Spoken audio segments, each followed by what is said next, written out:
এতক্ষণ টাইম লাগছিল কেন দরজা খুলতে? আমি আসার পর 5 মিনিটের মধ্যে যদি দরজা খোলা না হয় আমি কাজ ছেড়ে দিয়ে চলে যাবো, বলে দিলাম।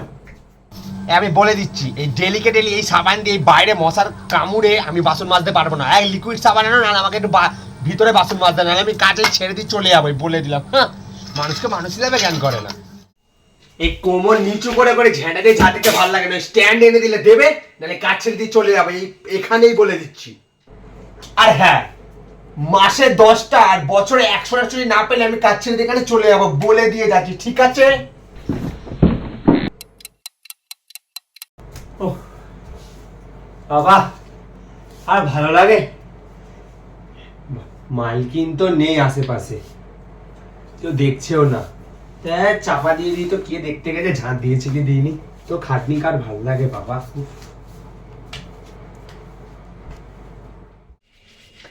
দেখ এতকে সাবান টাবান লেগে থাকতো ডাইরেক্ট ধুয়ে এরকম রেখে দেবো, এত কাজ করা যায় নাকি? বোঝা যাচ্ছে নাকি সাবান লেগে আছে কি? নর্মাল ধুয়ে দিয়েছি রে, রাখতো ভালো লাগে নাকি এত কাজ?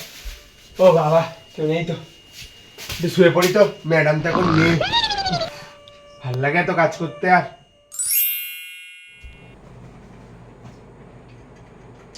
বৌদিমণি নেই তো? নেই, ব্যাস ঢুকিয়ে নি, বৌদিমণি দেখতে পাচ্ছি। নতুন টুথপেস্ট, এটাও আমার। এইটা তো আমারই বৌদিমণি, এই জিনিসটা তুমি নাই রাখতে পারতে, এইটা তো আর পেলেই না।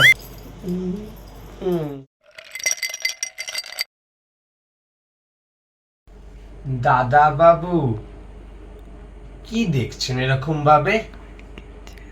বৌদিমণি কিন্তু বাড়িতে নেই, সব সময় আপনার দুষ্টুমি কিন্তু আমি মানবো না, বুঝেছেন? আমি তো ঘরই মুছছি। না, বৌদিমণি বাড়িতে নেই, কিন্তু আমার কিন্তু খুব এই আপনার এই দুষ্টুমি গুলো, ইস ছাল।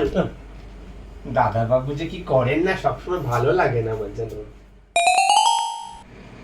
এই কি খবরটা একটু বলতো, তুই দুদিন আসিসনি কেন? হ্যাঁ কি রে, কি বলবো তোমাকে বৌদিমণি, বলো।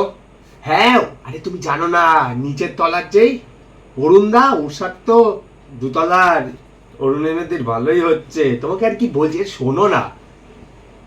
আরে আমি দুদিন আসতে পারিনি, শরীরটা খুব খারাপ ছিল, বিশ্বাস করো, তুমি শোনো না সব কথা, তোমার নামে কি বলে জানো? তোমাকে যদি বলি না তুমি কি বলবে, তুমি শোনো। সব বলে নাকি ওরা? বাবা, বিশ্বাসই হয় না তো এদের।